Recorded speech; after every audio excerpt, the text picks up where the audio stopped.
If you find doing binding and bag making difficult, hopefully today's video will help.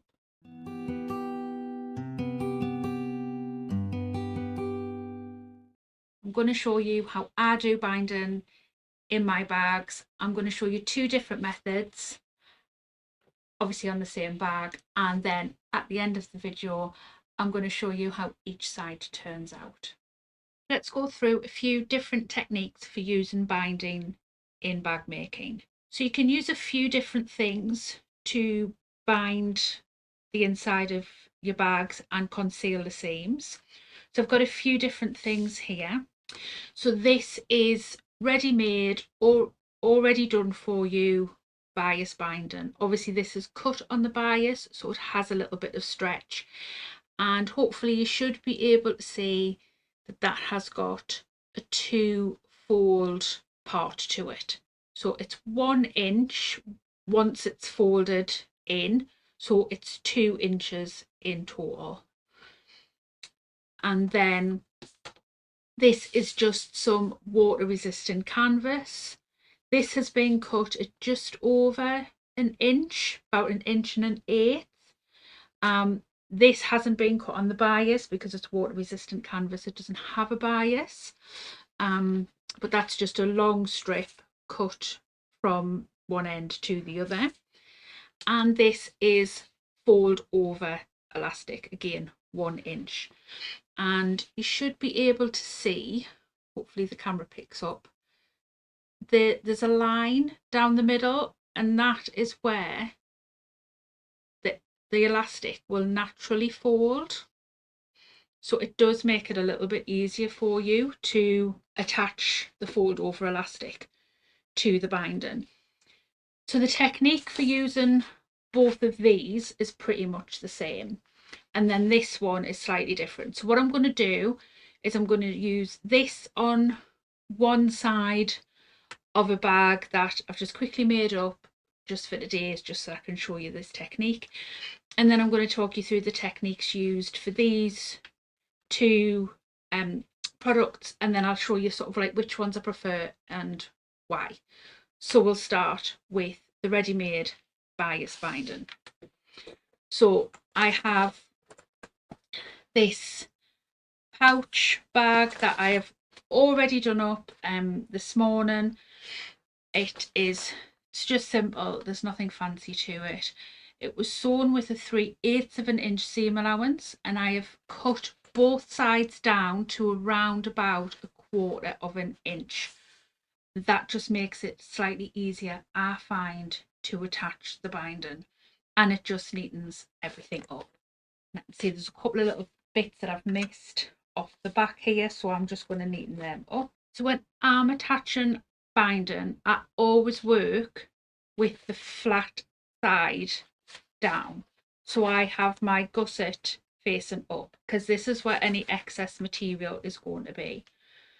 So the flat sides, either your back or your front, on the sewing machine, and that makes it easier, I always find anyway.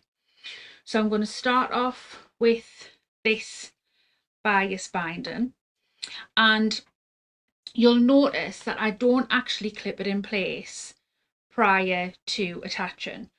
I might attach where I start to attach the binding, just to keep the first little bit in place where I get it under the machine, but I don't attach anywhere else as a rule. So what I'm going to do is I'm going to open up this fold over bias binding, and I'm going to leave a little bit of a gap and start about 2 inches down, and I'm going to be sewing at roughly the same place as where my stitching is. I'm going to get this under the foot.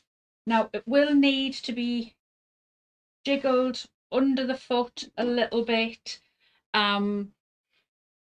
If you're using a domestic machine, you might find it easier with a walking foot. You might find it easier with a zipper foot. It's all going to be trial and error. These things are totally doable on a domestic machine with the right size needle for the project that you're working on. Obviously, I've got some foam and everything in here, so I've got a slightly thicker needle in my machine. I think I've got a 16 in here at the moment. It's not massively thick. A 16 is working fine for me. But look at the size of needle that you've got. And with, as I say, if you're sewing on a domestic machine, decide on the foot that you want to use. You might find that a zipper foot works better, or you might find that a walking foot works better. Have a try. It is going to be trial and error. What works for one person might not work for another person. What works for me might not work for you. Just use what works best for you and what technique works best for you.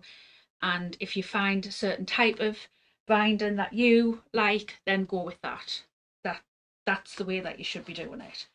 So I'm going to put it underneath until it's around about two inches or so from the start of my binding, and I'm just going to start sewing, and I'm going to be really slow. And what I want to do is I want to get this crease sort of lined up with the stitching line that I've already sewn, which is my seam line.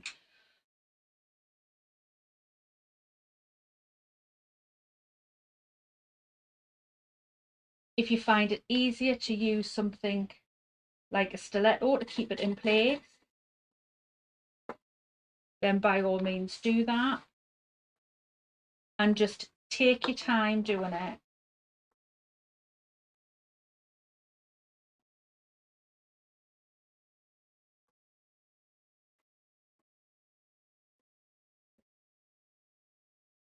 I will raise my foot as I go around, and you'll see me pushing the bag out of the way,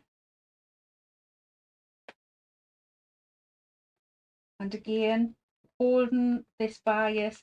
Now I'm going to stretch the bias ever so slightly as I'm sewing, because it is on the corner and I want it to be tight. I don't obviously want it to be too tight, but I want it to be a little bit tight. And then I'm just going to come around that corner, and I'm just using my stiletto to keep that crease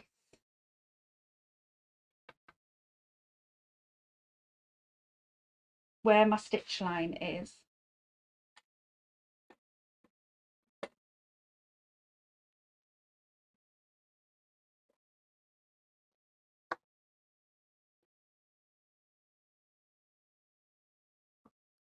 And you will probably get tangled up with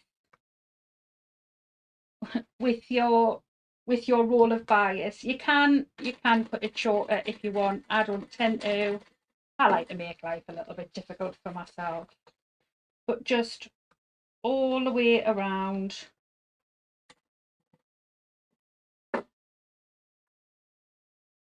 And just, like I say, keep the bulk, like sort of squish it out the way. It's absolutely fine to sort of squish the bag down flat to keep it out of the way.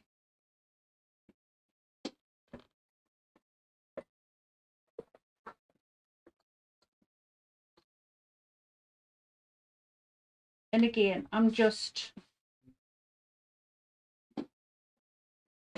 lifting my foot as I'm coming round the corner and applying a tiny little bit of stretch. Not much. I don't want it to be massively stretched. I just want a tiny little bit.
And it is a good arm workout. So, you know, if your arms are aching by the time you've done it, then you know you've done it right. And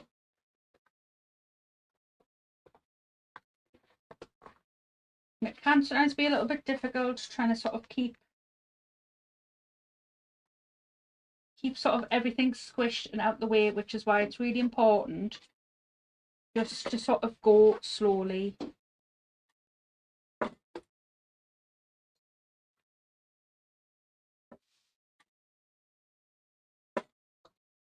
And then when I get round to here, I'm just going to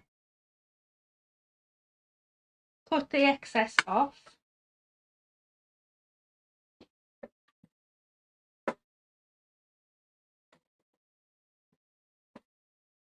And then there's a few ways that you can finish. You can overlap and you can turn over the bottom and sit the top one inside, so when it turns over you don't have a raw edge. If you watch any of the quilting videos, what you can do is you can cross over the quilt, sorry, because I've just said quilting videos. You can cross over the bias and stitch down. I can never ever get that right. I have watched so many of those videos and tried lots of different methods. I do keep trying, but what I do is I'll trim this one back ever so slightly. So I'm just going to cut it back by my better scissors out. Cut this one back by about 1 inch and fold it over. I'm just folding it over possibly by about 1/2 inch, and then just sitting the top layer over that folded one. And when I do this, I do go back to using a few clips. So I'm just trying to see if I can show you a little bit better on camera. So I'm folding over that edge, so I'll put a clip in to keep that in place, and then I'm going to come over with the second edge, the top bit. That can get cut down a little tiny bit, you don't need it. Again, flatten this out, and I'm going to pull it quite taut because I don't want any wrinkles in it, and I'm going to clip that, and then I'm going to go back to where I started and I'm going to sew down. I always take it out of the machine to do this bit, just because I find it's easier to do and it just works better. If I try and do it when it's still under the machine, it doesn't sit right. So I'm going to go back to under the machine, and I'm going to go back to where I finished, and literally following that same stitch line.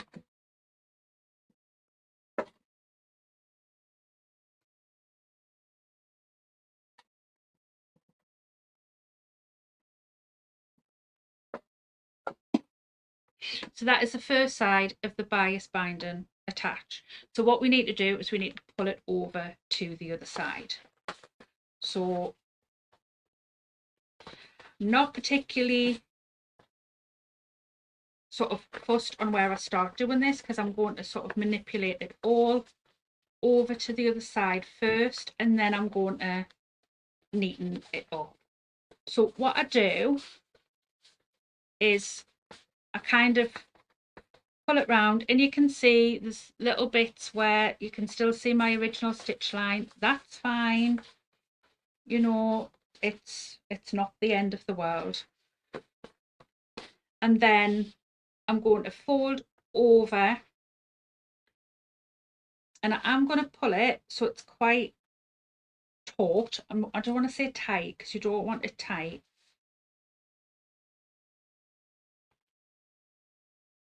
And I do clip this part. So and I will use quite a lot of clips. Move my clips over. Now you'll see I haven't done my other edge yet. I'm going to start with where I very first started sewing, and I'm going to work my way around. And I don't do my corners. I do all of my straight parts first. So, and my clips, I have the bottom on the bottom part where I'm going to sew as well. Quite often forget and put them on the wrong way, and I've got to swap them round, but that's fine, that's easily done.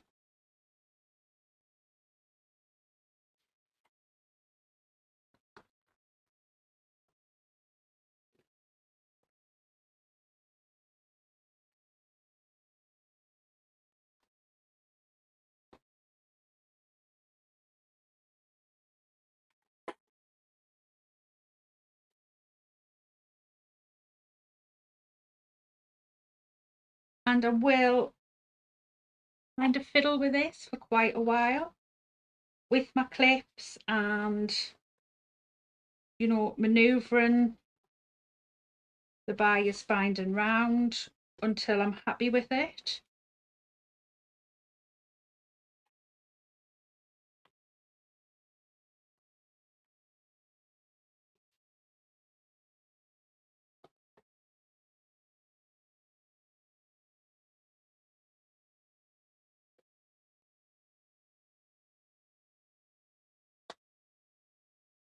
So I want to just redo this part.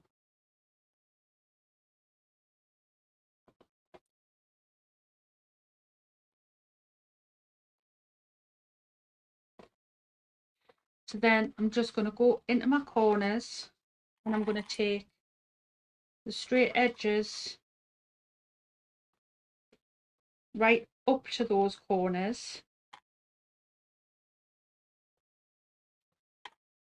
and then just clip round them. So I'm going to do the same here.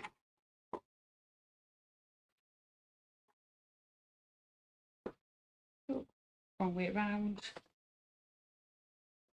And I'm going to do the same here. So I'm literally taking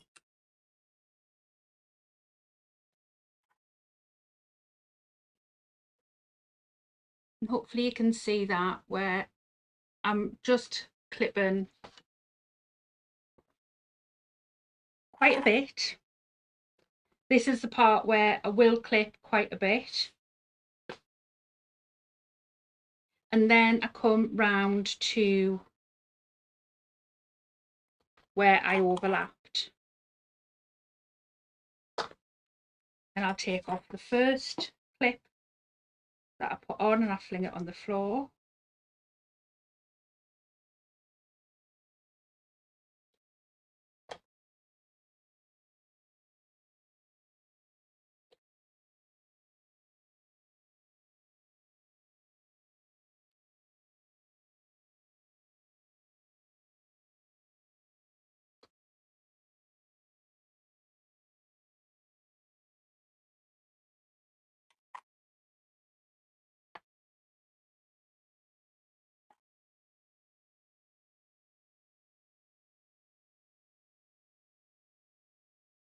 So there, I've got all of that clipped in, and then I'm going to sew again.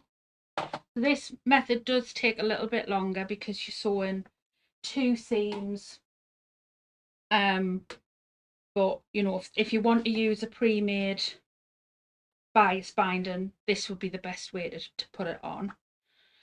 And so I'm going to go from the flat side again, and I need to find where my crossover is. It's there, and I start again just before this where the fold is. So again, it takes some manipulation to get it under the machine. if your machine has a second lift, that can be really quite useful. So some machines, when you lift your foot, it'll have a second lift at the back. If it has a knee press, that can give you more clearance under your foot as well. So what I'm going to do is I'm putting it under the machine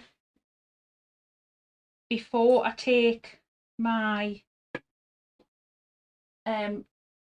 clip away. I want to make sure it's nice and flat and it's down. I don't want to be taking my clip away, because what I can be doing is pulling that bias binding from underneath.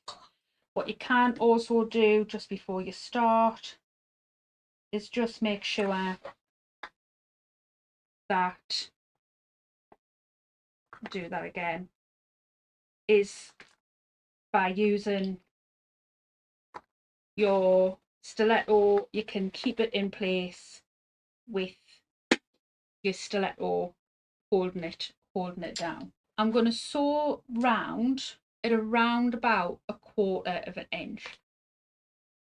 So if you were using slightly wider bias binding, you would know that that bias binding has gone fully behind and past this seam, but because it's only 1 inch, it's probably going to be around about the same as this seam. So if it was bigger than 1 inch, so say if it was 1.5 inches or 1.25 inches, you could probably stitch in this stitch here. So then you wouldn't have another visible line of stitching. You could stitch in this stitch and it would catch the underneath, because the bias binding would be underneath and past this line of stitching.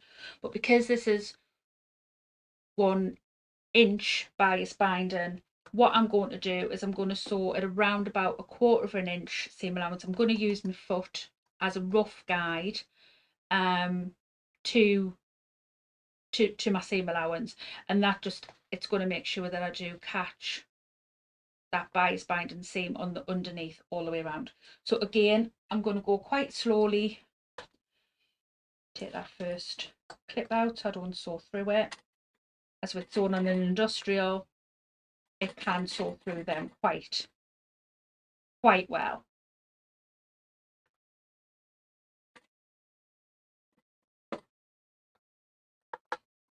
So when you get to the corners, you want to use something like a stiletto or a flat screwdriver, something to keep it in place as you sew, because you do not want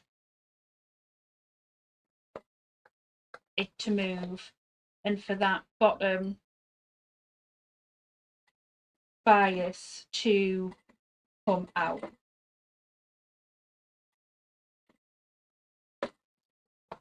And again, like with the previous seam, I'm just taking it really slowly. There's no rush. There's no race to be done.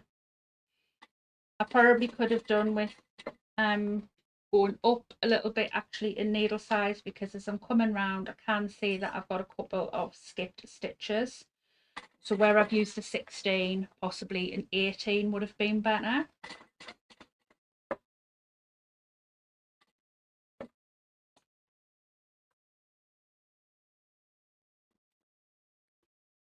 And also remember that, you know, when you're doing binding, I'm by no means an expert. I do actually quite like binding.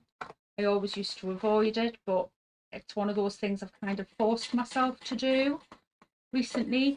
And I actually prefer the finished bags quite a lot of the time when it's bound. You know, if I do the same bag using like a Bertha method as opposed to binding, I usually prefer the binded method, because it kind of gives the seams more structure, but it's took a lot for me to do binding more, because it's always daunted me. And I'm a perfectionist. I want things to be right. I want things to look really professional and I want them to be perfect. And at the end of the day, it doesn't really matter if things aren't 100% perfect.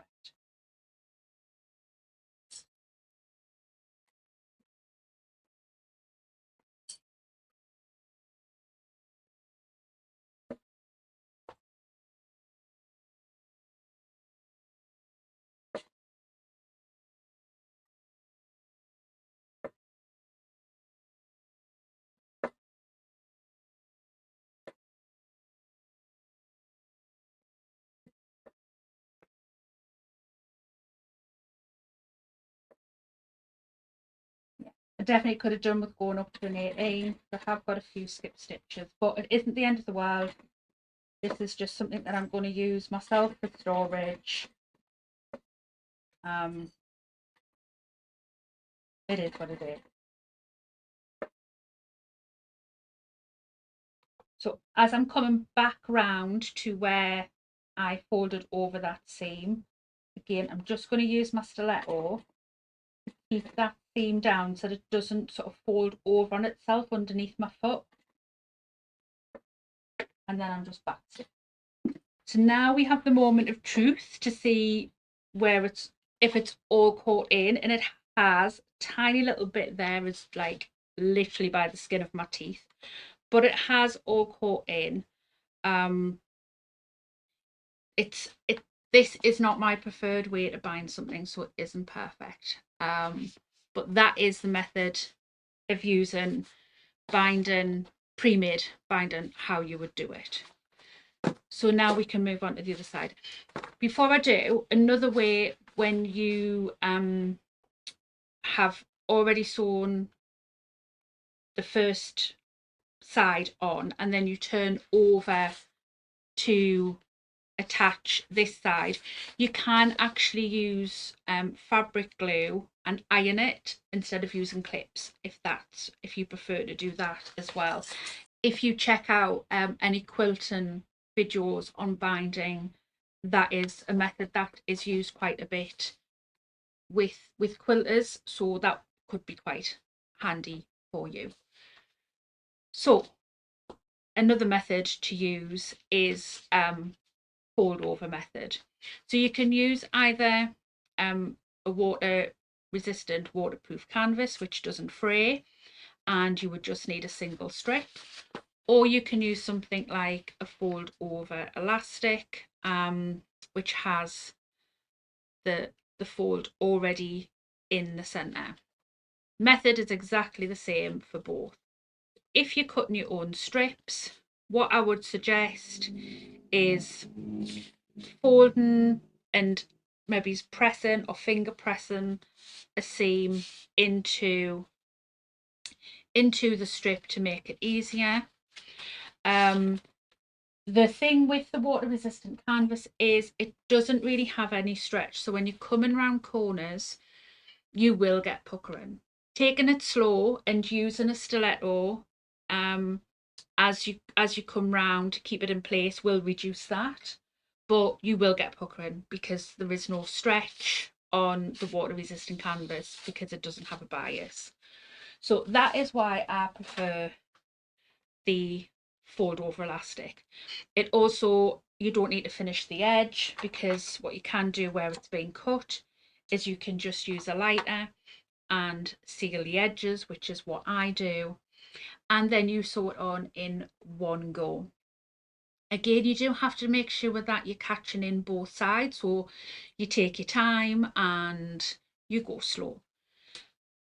So I've got a length cut off here. It's about I've got about 2 meters, but you can measure around, add a couple of extra inches, and that would be what you needed.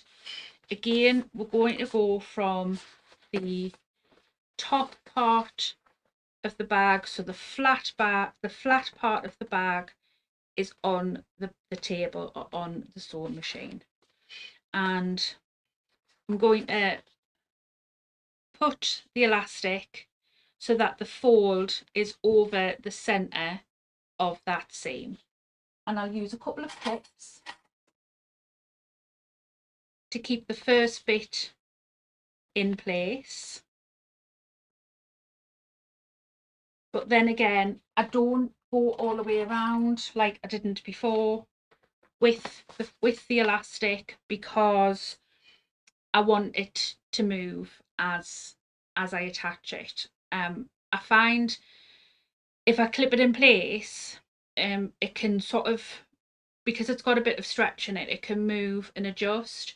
So then I end up taking the clips out and just kind of keeping it right as I go anyway. So this is how, the last few times I've used the fold over elastic, this is how I've always done it. So because I'm not going to be folding over the edges, I can start right at the beginning of this one, because I'm just going to seal the edges. Obviously I'm starting at the top here. If you want to, you can have your edges at the bottom so they are less visible. That again, it's personal preference, like a lot of things with sewing and bag making. You know, if you find something that you prefer to do, then do it. So I'm going to get this under my machine, using my stiletto to keep the fold over elastic in place as I put it underneath. And I'm going to do the same and have around about 1/4 of an inch seam allowance all the way around. I'm going to use the edge of my foot to guide me, and I'm just going to take my time.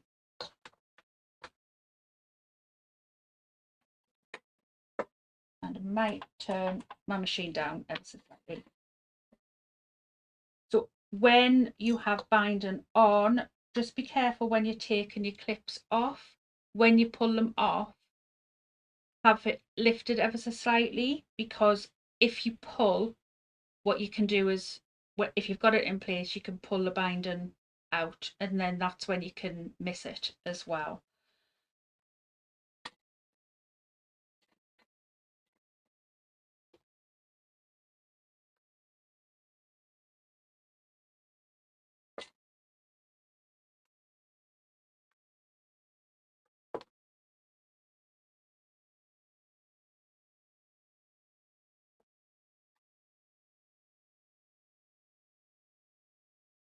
And as I come to the edge in this corner, I'm doing exactly the same as what I did previously.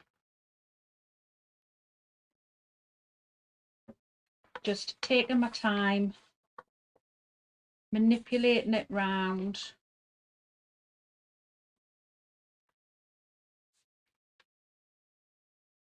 I'm putting a little tiny bit of stretch on the elastic, not much.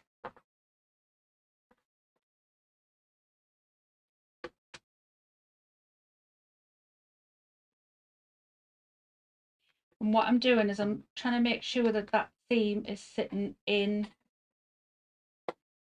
that fold.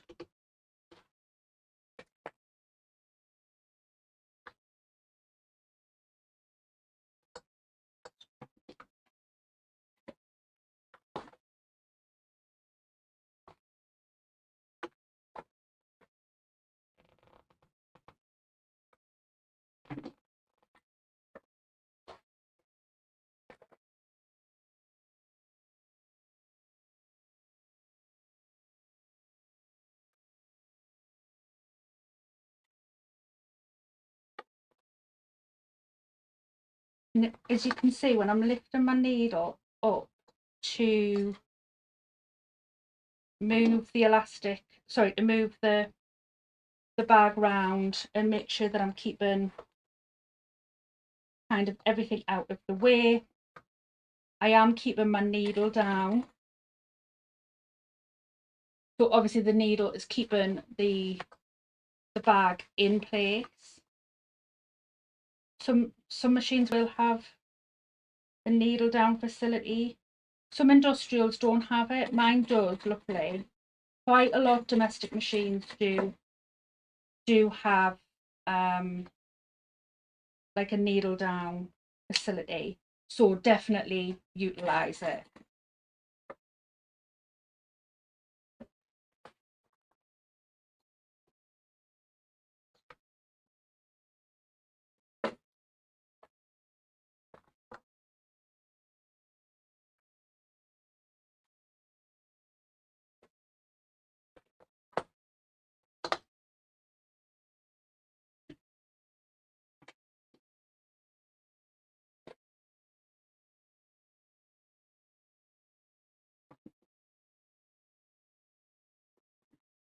And if you just need to do a couple of stitches at a time as you come round the corner, that's absolutely fine.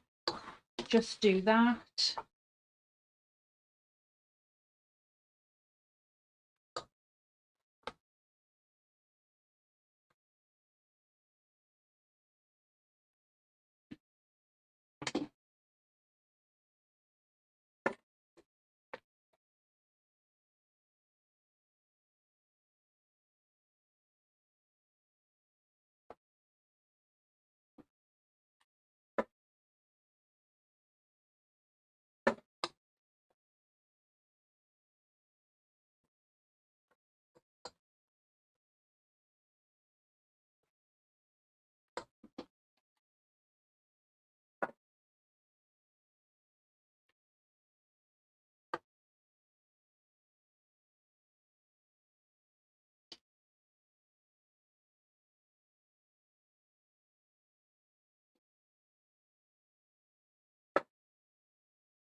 And then, because I'm coming round towards the end, I'm just going to put this where it overlaps a little bit.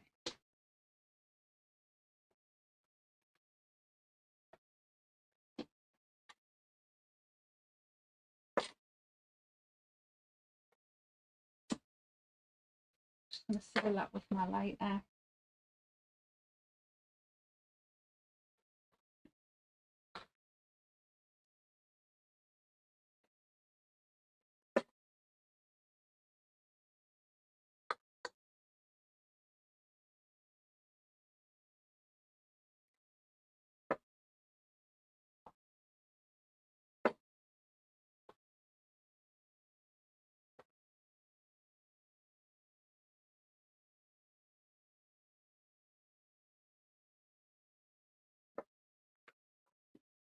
And then that has caught in all the way around on both sides. It's nice and taut on the corners.